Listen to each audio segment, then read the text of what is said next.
Good afternoon, everyone. Good afternoon. Under the leadership of President Donald J. Trump, the rogue Iranian terrorist regime is being absolutely crushed. 47 years of tolerating and enabling the world's leading state sponsor of terrorism are over. Iran's murderous terrorist leaders are paying for their crimes against America, and they are paying in blood. Since 1979, the terrorist Iranian regime has actively and intentionally facilitated the killings of Americans. They chant death to America and fund other radical terrorists who attack our country and are seeking to destroy Western civilization itself. These terrorists seized our embassy and took 66 Americans hostage in Tehran. They slaughtered 241 U.S. service members with a truck bombing in Beirut. They killed and maimed hundreds of American service members in Iraq, and this is just a small fraction of their blood-soaked record. Prior leaders have been too weak and ineffective to address this threat. Some, like Barack Hussein Obama, even sent pallets of cash that ultimately financed this terrorist crusade against the United States and our people, while signing stupid and naive deals that put Iran on the path of developing nuclear bombs. After years of endless appeasement and empty statements from politicians on both sides of the political aisle in this town, President Trump is finally the man of action. President Trump is holding these monsters accountable and permanently extinguishing their nuclear ambitions. Future generations of Americans will look to this moment as the moment where the specter of a nuclear armed Iran ended. At the beginning of Operation Epic Fury, launched last weekend, President Trump laid out clear objectives to the American people on what the U.S. military seeks to accomplish through these major combat operations. Number one, destroy the regime's deadly ballistic missiles and completely raze their missile industry to the ground.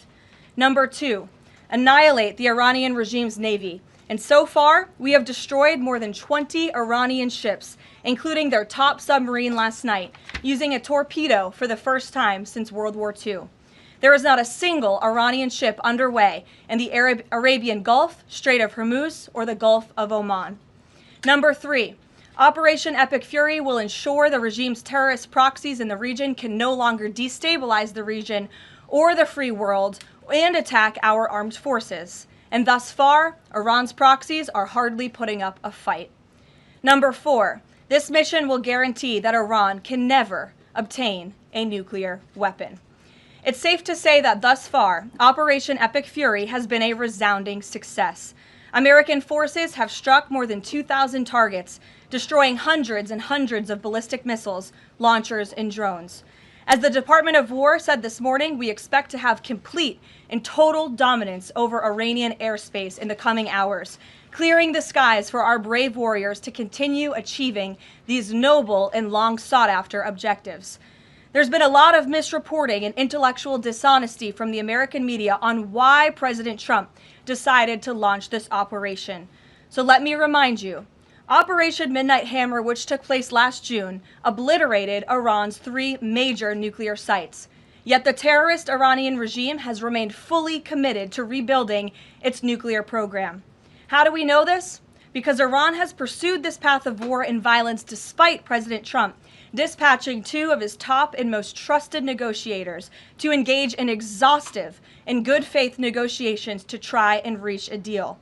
And the world knows this president's preference is always peace and diplomacy first. Look no further than the 8 additional global conflicts he has ended in the past year as proof.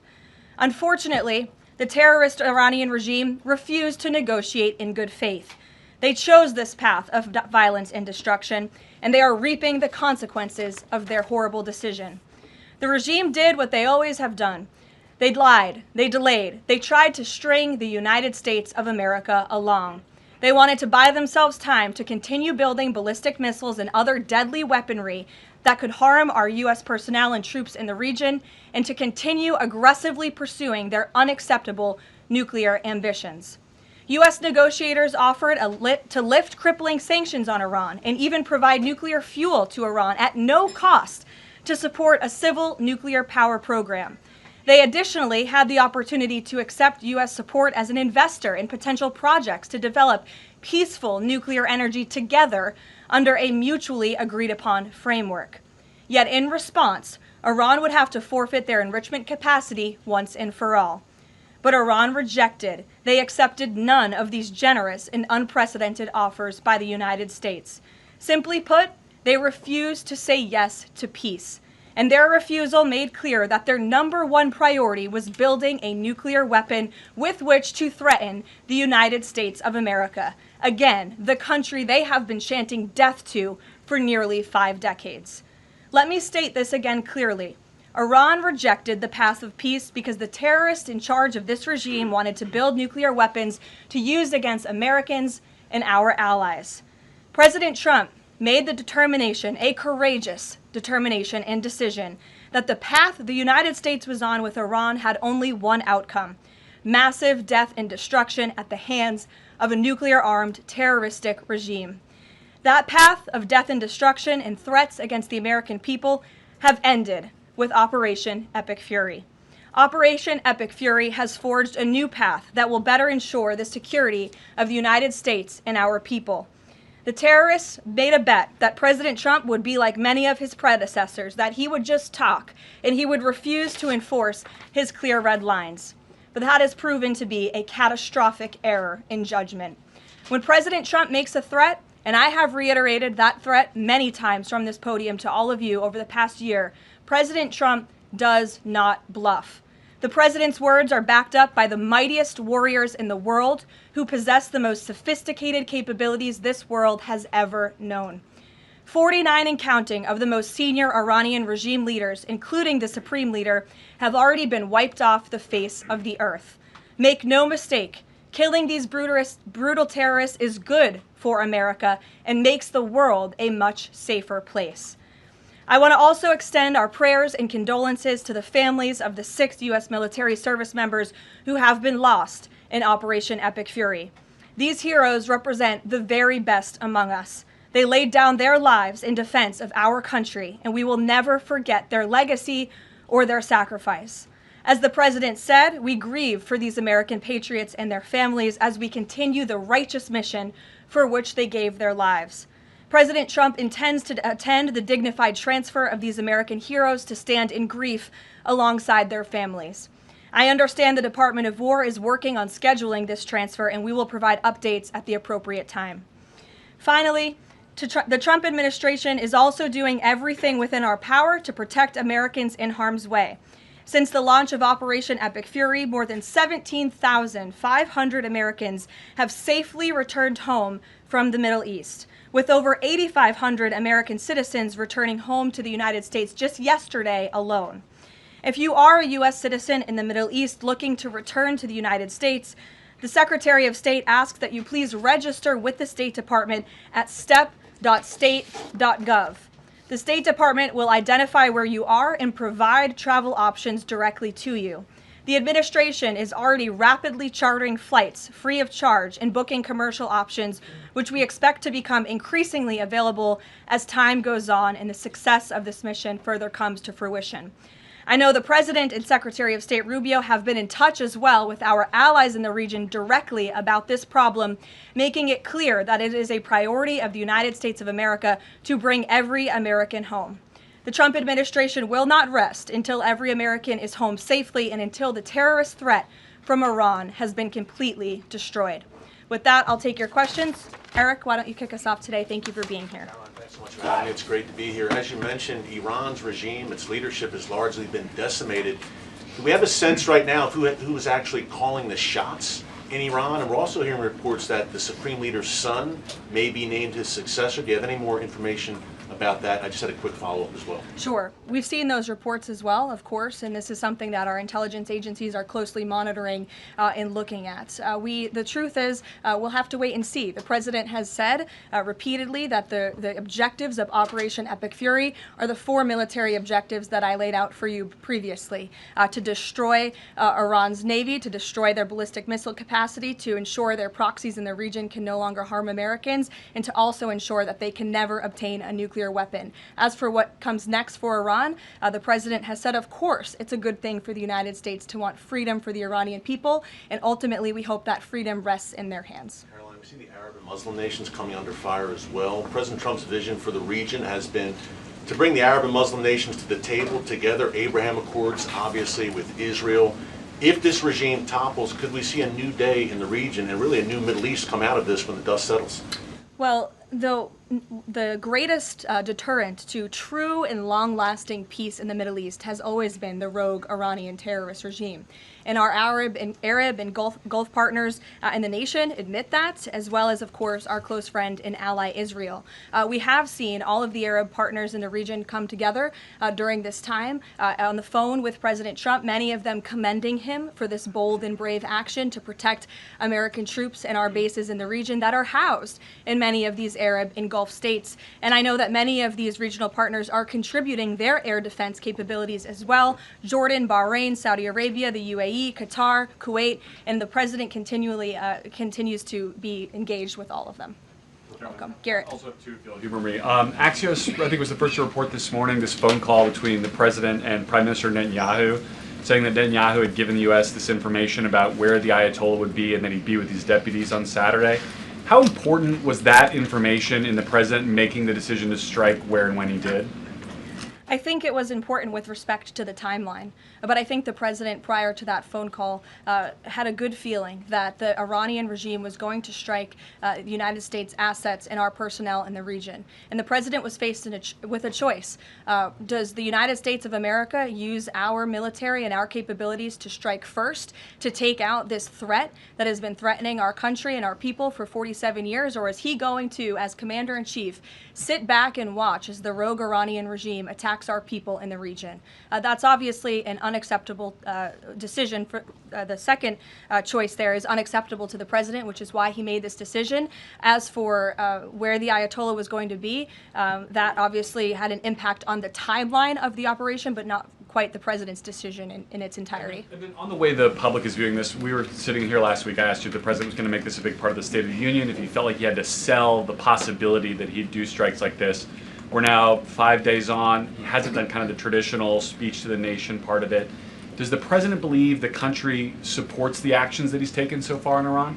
I think he does, and I think the president knows the country is smart enough to read past many of the fake news headlines produced by people in this room that this action was unjustifiable. Again, this is a rogue terrorist regime that has been threatening the United States, our allies, and our people for 47 years. And the American people are smart enough to know that. And they've also been smart enough to listen to the president himself, not just over the past year in this second term, but during his first term as president, and also for the past 40 years of his life.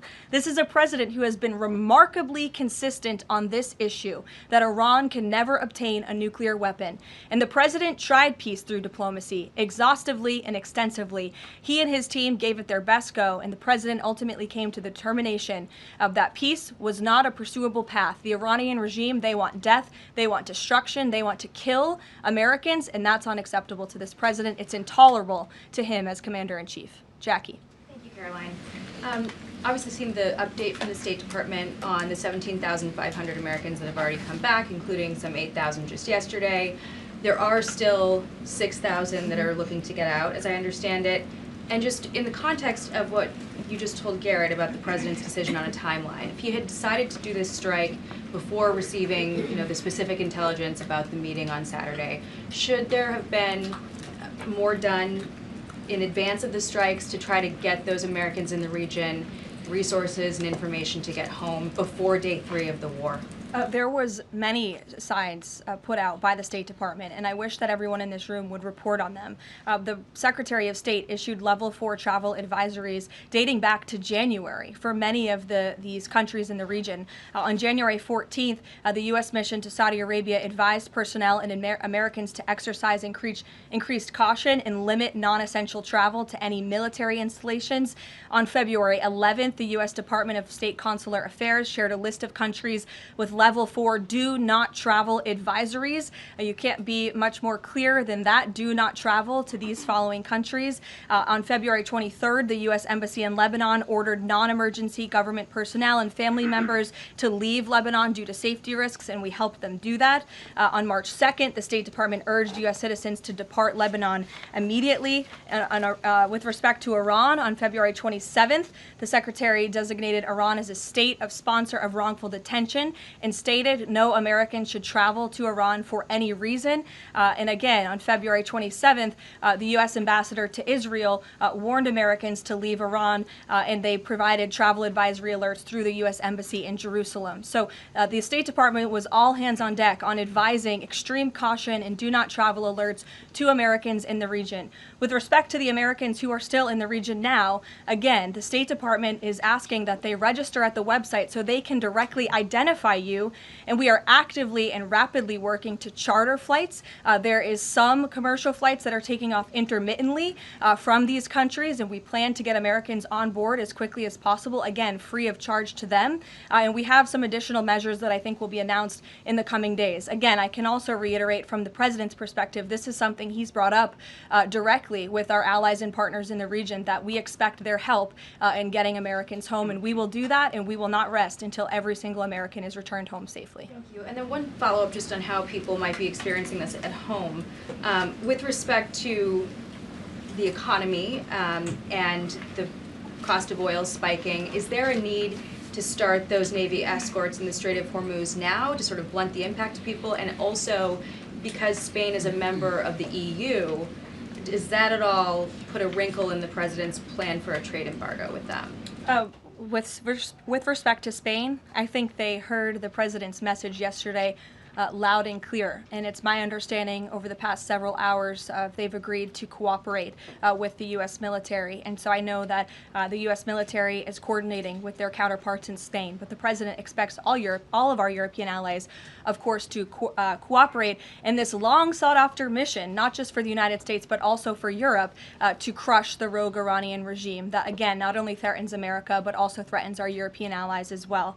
With respect to oil prices and the economy here at home, of course, this is something that Secretary Bessent, Secretary Wright, the National Economic Council of Energy, that is led by Secretary Burgum, has been long working on and well in advance. Yesterday, President Trump announced the U.S. Development Finance Corporation will provide political risk insurance at a very reasonable price for crude carriers and cargo ships operating in and around the Gulf. And as you pointed out, Jackie, the President said if necessary and when appropriate, the U.S. Navy will begin escorting tankers through the Strait of Hormuz. I think it speaks to why this action was so necessary, that ultimately the energy industry is going to benefit from the President's actions with respect to Iran, because Iran will no longer be controlling the Strait of Hormuz and restricting the free flow of energy, which, as you all know, controls 20% of the world's global oil supply. Thank you. Sure. Thanks, Caroline. The President said yesterday there wasn't time to make evacuation plans because this all happened so quickly. Given how critical the President has been of the chaotic evacuation from Afghanistan by the last administration 5 years ago, why wasn't there more of a focus on evacuation plans from the Middle East that could have been at least put in place, ready to go before the strikes this weekend? Again, I just laid out for you that there have been plans in place and that the State Department has been very clear to the American people traveling within this region not to travel to these regions. We gave notices to leave immediately the countries where these Americans were within. And unlike the previous administration, we actually have a number. We actually have identified the number of people in the region who have requested help. We are in direct contact and engagement with them. And you have to keep in mind, there's a few thousand people who have requested assistance to come home in comparison to the millions who we understand are in the region. So we will help every single American who wants to come home if they're making that request of the State Department. Americans who called the State Department hotline as recently as last night were being told, we can't help you, you have to make your own plans. Well, the line was updated, and I expect every single person in this room to report on that accurately, so that information can be relayed appropriately to your audiences and to the American people. I think as journalists, you all have a responsibility to let them know that the line has been updated accordingly with the proper guidance, because I saw many people in this room very quick to do selfie videos with the line yesterday, but not so quick to report on the corrected message today. So that is something the administration quickly worked to address, and we have fixed that problem. However, we're also pointing to people to the website, again, to register so that we know exactly where you are. So when there are commercial flights moving into that area, when there are chartered flights moving into that area, we can get Americans on planes as quickly as Do you possible. have any details on how many charter flights have been able to get out of the region so far with Americans on board? I don't have an exact count for you, but I know that we're working on chartering many flights. As soon as we were doing it yesterday, we're doing it again today. And you should not expect us to detail exactly when these flights are taking off for obvious reasons. The Iranians have shown that they are not going to hesitate to target civilians in the region, which is completely intolerable. But for safety and security reasons, we're not going to be broadcasting when flights full of Americans are going to be taking off, obviously. Danny. At the top there, you said that the Iranian regime is being absolutely crushed. Can you explicitly say then whether or not regime change is a goal of President Trump's operation? The goals of this operation have been made very clear, Danny, and the president has said them in his speech when he launched this operation and released that video in the middle of the night to all of you and to the world. The stated military objectives of Operation Epic Fury are as follows: eliminate Iran's ballistic missile threat, destroy their naval capability, disrupt missile and drone production infrastructure, sever their pathway, and end their pathway to nuclear weapons. And I can report, as you all saw from the Pentagon today, that thus far this operation has been remarkably successful. Again, we're moving towards complete and total control of Iranian airspace. We have continuous 24/7 strike operations ongoing.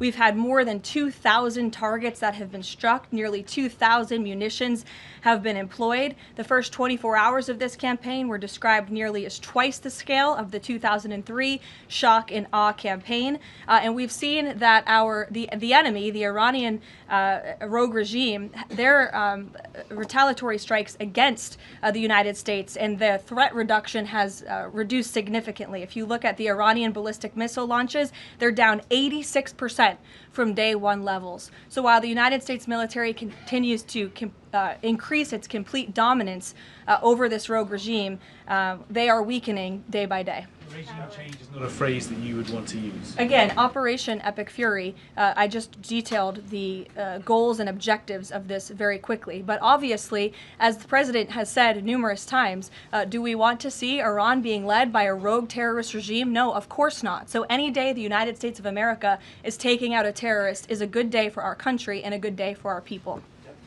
Given that point that you just make about the United States wouldn't mind seeing the government overthrown, certainly President Trump has talked about wanting to see Iranians overthrow the government. Has the president considered at all kind of how he views a U.S. role, if any, in Iran post-conflict? I think it's something the president is actively considering and discussing with his advisors and his national security team. But again, right now, the focus, minute by minute, hour by hour, day by day, is on ensuring the quick and effective success of Operation Epic Fury.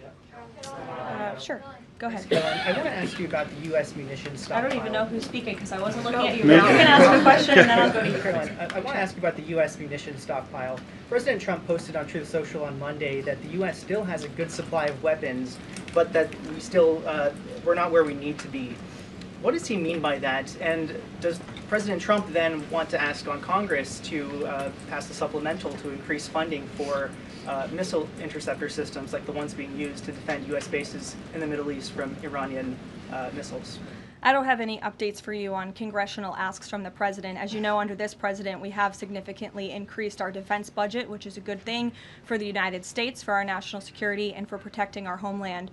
With respect to munitions, ammunition, weapon stockpiles, the United States of America has more than enough capability to not only successfully execute Operation Epic Fury, but to go much further. And we have weapon stockpiles in places that many people in this world don't even know about. However, the president in that post Post was pointing out that, unfortunately, we had a very stupid and incompetent leader in this White House for 4 years who gave away many of our best weapons for nothing, for free, to another country very far away by the name of Ukraine. So the president was pointing out how that was an unwise decision, but nevertheless, don't doubt the strength and the might of the American military.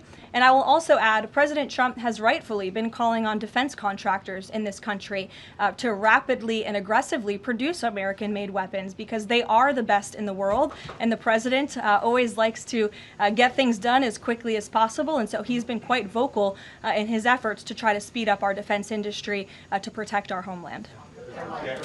Karoline, can you use some? Go ahead. Karoline, could you tell us about the president's current thinking about ground troops and whether they could be used, if they were to be sent into Iran, what would they be used for? What's the situation of that? Well, they're not part of the plan for this operation at this time, but I certainly will never take away military options on behalf of the President of the United States or the Commander-in-Chief, and he wisely does not do the same for himself. I know there's many leaders in the past who like to take options off of the table without having a full understanding of how things could develop. So again, it's not part of the current plan, but I'm not going to remove an option for the President that is on the table. Sean. Did the United States airstrike a girls' elementary school and kill 175 people? Not that we know of, Sean, and the Department of War is investigating this matter, and I would just tell you very strongly the United States of America does not target civilians, unlike the rogue Iranian regime that targets civilians, that kills children, that has killed thousands of their own people in the past several weeks, and uses propaganda quite effectively, and unfortunately many people in this room have fallen for that propaganda. So I would caution you from pointing the finger at the United States of America when it comes to targeting civilians, because that's not something that these armed forces do. Reagan. Thanks, Caroline. Prior to the Iran conflict, the SAVE Act was really the focus of the news cycle. Is the SAVE Act still a priority for the administration? Absolutely. Could you just provide an update on the administration's talks with Congress to get the SAVE Act through? SAVE Act is absolutely still a priority for this president and the administration. The